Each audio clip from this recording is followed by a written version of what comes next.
Coming to the question, a TV tower stands vertically on a bank of a canal. From a point on the other bank, directly opposite to the tower, the angle of elevation of the top of the tower is 60 degree. From another point, 20 meter away from this point, on a line joining this point to the foot of the tower, the angle of elevation of the top of the tower is 30 degree. Find the height of the tower and the width of the canal. ठीक है, तो अगर हम इसको visualisation करें, अगर visualise करें तो जैसा कि हमारे पास एक टीवी टावर है, ठीक है, एक टीवी टावर जो कि वर्टिकली स्टैंड किया हुआ है कहाँ, एक बैंक ऑफ ए कैनाल पे. ओके, तो ये जो वर्टिकली टावर है हमारा, ये हो गया हमारा bank of A canal, suppose for example. ठीक है, अब क्वेश्चन में क्या दिया हुआ है कि इस टावर से कुछ ही दूरी पे एक पॉइंट है या फिर आप कह सकते हैं ऑब्जर्वर है, जो कि टॉप ऑफ द टावर को अगर ऑब्जर्व करता है तो एंगल ऑफ द एलिवेशन क्या बनता है, 60 डिग्री बनता है. ठीक, और इसी पॉइंट से ठीक 20 मीटर की दूरी पे एक दूसरा जो अपोजिट बैंक है, बैंक ऑफ ए कैनाल भी आप बोल सकते हैं, अपोजिट कैनाल जो है, वहां से टावर के हाइट पे या टावर के टॉप पे अगर ऑब्जर्वर अगर ऑब्जर्व करता है तब एंगल ऑफ एलिवेशन कितना बनता है, 30 डिग्री बनता है. ठीक है, तो इस केस में हमें निकालना क्या है, पहला तो हाइट ऑफ द टावर हमें फाइंड आउट करना है और दूसरा जो विड्थ ऑफ द कैनाल है वो हमें फाइंड आउट करना है. ओके, तो कमिंग टू द क्वेश्चन, अब हम लोग इसको क्या करेंगे, एक फ्री हैंडेड या फिर लाइन डायग्राम के थ्रू हम लोग इसको रिप्रेजेंट करेंगे. तो जैसा कि हमें बता दिया गया है क्वेश्चन में कि height of the tower find out करना है और width of the canal find out करना है. ठीक है, तो सबसे पहले हम लोग क्या करेंगे, एक वर्टिकल टावर ले लेते हैं. एक वर्टिकल टावर हमने ले लिया. ठीक है, सपोज इस टावर को हमने कह दिया ए बी, जो कि वर्टिकल टीवी टावर है. यहां से जो दिया गया था क्वेश्चन में, ठीक है, कि नीचे क्या है आपका कैनाल है, तो बैंक ऑफ द कैनाल से सपोज ये विड्थ हो गया, ठीक है, टावर के फुट से यहां तक कैनाल का जो विड्थ हो गया, सपोज इसको हम लोग सी ले लेते हैं अगर, तो ये हो जाएगा BC. तो यहां से जो एंगल ऑफ एलिवेशन क्रिएट हुआ है वो कितना हो रहा है, यहां से अगर टॉप ऑफ द टावर पे अगर ऑब्जर्व किया जाए तो एंगल ऑफ एलिवेशन कितना क्रिएट हो रहा है, 60 डिग्री. तो इस पॉइंट से टॉप ऑफ द टावर तक का जो एंगल जो क्रिएट हुआ वो कितना हुआ, 60 डिग्री.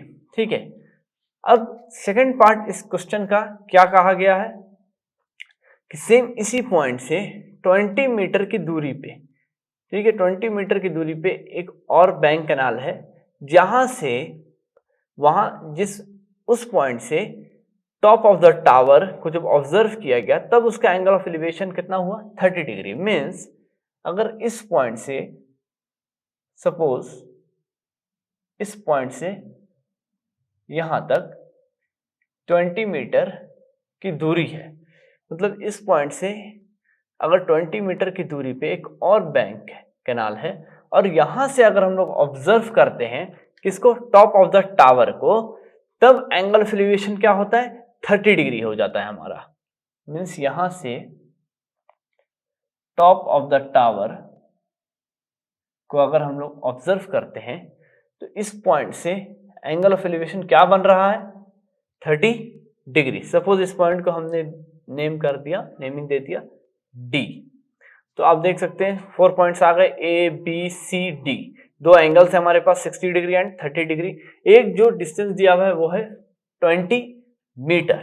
करेक्ट, तो हमें मालूम क्या करना है, हाइट ऑफ द टावर जो कि AB and width of the canal. तो विड्थ ऑफ द कैनाल क्या हो गया हमारा, ये वाला BC. ठीक है, तो ये दोनों जो डिस्टेंस है ये हमें फाइंड आउट करना है. सपोज AB जो है, अगर ये अगर हाइट है तो ये हो गया आपका, सही है, कैनाल हो गया. नहीं तो हम लोग फर्दर जाएंगे क्वेश्चन में और फिर इसको सॉल्व आउट करने की कोशिश करेंगे। तो यहाँ पे हम लोग लिख सकते हैं let A B is equal to height of tower. ठीक है, डीसी जो है आपका वो कितना दिया हुआ है 20 मीटर। आपको मालूम क्या करना है, विड्थ ऑफ द कैनाल। तो विड्थ ऑफ द कैनाल क्या है आपके पास BC। ठीक है, तो यहाँ पे हम लोग लिख लेंगे BC is equal to width of canal. ठीक है, ये हो गया आपका स्पेसिफिकेशंस। अब हम लोग क्वेश्चन को प्रोसीड करेंगे। तो जैसा कि हम देख सकते हैं यहाँ पे हमारे पास दो राइट एंगल ट्राइंगल बन रहा है, एक ABC, दूसरा ABD। ये दो राइट एंगल ट्राइंगल का यूज करेंगे हम लोग। तो सबसे पहले हम लोग यूज कर लेते हैं ABC का। तो अगर यहाँ पे हम लोग करेंगे फ्रॉम ट्राइंगल ABC, ठीक है, तो अगर हम परपेंडिकुलर और बेस का अगर रिलेशन बनाएं, क्योंकि हमें हाइट और बेस दोनों ही मालूम करने हैं। AB हाइट ऑफ टावर और ये जो है आपका BC ये क्या हो गया विड्थ ऑफ कैनाल। तो ये दोनों ही मालूम करना है। तो यहाँ पे हो जाएगा फ्रॉम ट्राइंगल ABC और परपेंडिकुलर और बेस का रिलेशन बनाए तो कौन सा ट्रिग्नोमेट्रिक रेशियो हमें मिलेगा, जाहिर सी बात है tan थीटा मिलेगा। तो ये हो जाएगा आपका AB upon BC is equal to tan 60 degree. Further अगर हम इसको कैलकुलेट कर दें, ये हो जाएगा AB upon BC is equal to √3 tan 60 की वैल्यू। दिस इम्प्लाइज अगर हम लोग यहाँ से BC की वैल्यू इवेलुएट करते हैं तो क्या हो जाएगा, BC is equal to AB upon √3। इसको हम लोग ले लेते हैं इक्वेशन नंबर 1। ठीक है, सिमिलरली अब हम लोग क्या करेंगे, सेकंड ट्राइंगल का यूज करेंगे, ABD का यूज करेंगे हम लोग। तो यहाँ पे लिख लेते हैं फ्रॉम ट्राइंगल ABD। तो अगेन हम लोग परपेंडिकुलर और बेस को हम लोग यूज करेंगे। तो रिलेशन क्या बनेगा, AB upon BD is equal to, अब देख सकते हैं क्या है, tan 30 degree, tan 30 degree, correct. तो दिस इम्प्लाइज अगेन हम लोग इस तरीके से लिख सकते हैं AB अपॉन BD को हम लोग क्या लिख सकते हैं, BC plus CD। Total distance है BC plus CD is equal to tan 30 degree की वैल्यू 1 अपॉन √3। तो दिस इम्प्लाइज सेम AB को एज इट इज हम लोग न्यूमरेटर में छोड़ देते हैं, AB अपॉन BC। तो आप देख सकते हैं इक्वेशन 1 से BC की वैल्यू क्या है, AB अपॉन √3।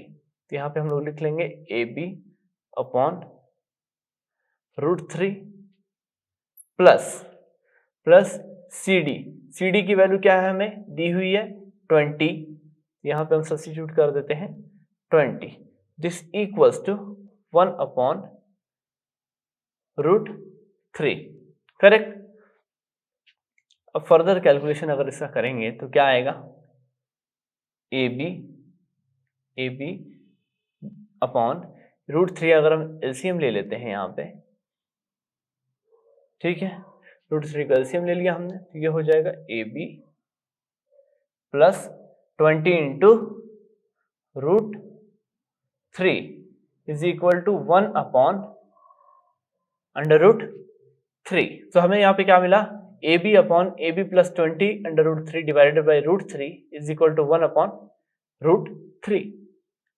तो फर्दर कैलकुलेशंस अगर हम कर लें तो क्या हो जाएगा, √3 आपका न्यूमरेटर में मल्टीप्लाई हो जाएगा, तो ये आ जाएगा √3 into AB divided by denominator as it is AB plus 20 √3 is equal to right hand side में हमारा क्या है 1 अपॉन √3। दिस इम्प्लाइज अब हम यहां से क्या कर सकते हैं, क्रॉस मल्टीप्लीकेशन कर सकते हैं। ये हो जाएगा √3 इंटू √3AB जो कि 3AB हो जाएगा। This equals to A B plus 20√3 into 1, ये एज इट इज ऐसे लिखा जाएगा, ए बी प्लस 20√3। फिर क्या हो जाएगा, ए बी के जो टर्म्स हैं वो हम एक तरफ ले लेंगे और कांस्टेंट टर्म को एक तरफ रहने देंगे। ये जो ए बी का टर्म है इसको हम लोग लेफ्ट हैंड साइड में लेकर के आ जाते हैं, तो ये हो जाएगा आपका 3ab minus A B is equal to 20√3, correct. Further step क्या होगा, 3ab माइनस ए बी, ये हो जाएगा 2ab इज इक्वल टू 20√3। तो ए बी क्या मिलेगा आपको, 20/2 ठीक। दिस इम्प्लाइज ए बी क्या हो जाएगा आपका, ए बी हो जाएगा A B is equal to 20/2 10√3 metre, ठीक है, जो कि आपका क्या हो गया, height of the TV tower. इसकी वैल्यू कितनी आ गई, ए बी। अब जो विड्थ ऑफ द कैनाल था वो क्या है हमारा, बी सी। तो बी सी का जैसे हमें इक्वेशन पता था, ए बी अपॉन √3, तो ये हो जाएगा, ए बी की वैल्यू हमें मिल गई 10√3, इसको यहाँ पे सब्स्टिट्यूट कर देंगे, तो क्या हो जाएगा 10√3 upon √3। So if you will do further calculation हमें क्या मिलेगा, यहाँ पे जैसा आप देख सकते हैं B C equal to 10√3 upon √3, √3 और √3 कैंसिल हो जाएगा, तो बी सी की वैल्यू क्या आ जाएगी, 10 मीटर, ठीक है। जैसा कि हमने फाइंड आउट किया, हाइट ऑफ द टावर हमें क्या मिला था, A B is equal to 10√3 metre, और विड्थ ऑफ द जो कैनाल था वो क्या मिला हमें, B C is equal to 10 metre, ठीक है। तो सबसे पहले जो तरीका कार होता है वो क्या होता है, क्वेश्चंस को विजुअलाइज करना। उसके बाद जब हम क्वेश्चन को विजुअलाइज कर लेते हैं तब फ्री हैंड डायग्राम या फिर लाइन डायग्राम आप बोल सकते हैं, उससे हम रिप्रेजेंट करते हैं डायरेक्शंस, जो कि क्वेश्चन के अकॉर्डिंगली राइट एंगल ट्राइंगल के थ्रू हम लोग डिनोट करते हैं, ठीक है। जब डिनोट कर देते हैं, जब रिप्रेजेंट कर देते हैं, तब क्या करते हैं हम, उसके बाद पॉइंट को फाइंड आउट, जो पॉइंट को फाइंड आउट करना है उसको पहले हम लोग एज्यूम कर लेते हैं। जैसे यहाँ पे ए बी और बी सी को फाइंड आउट करना था, ए बी क्या था हमारा, height of the TV tower, B C क्या था हमारा, विड्थ ऑफ द कैनाल। तो फर्दर जब हमने राइट एंगल ट्राइंगल का यूज किया, यहाँ पे 2 राइट एंगल ट्राइंगल हमने यूज किया है, ट्राइंगल ए बी सी और ट्राइंगल ए बी डी। इन दोनों ट्राइंगल को यूज करके जब फर्दर हम लोगों ने कैलकुलेशन किया और सॉल्यूशन देखा क्या आया, तो ए बी की जो वैल्यू थी हमें हाइट ऑफ द टावर वो कितना मिला था, 10√3 मीटर, और बी सी की वैल्यू जो कि विड्थ ऑफ द कैनाल है वो हमें कितना मिल गई, 10 मीटर।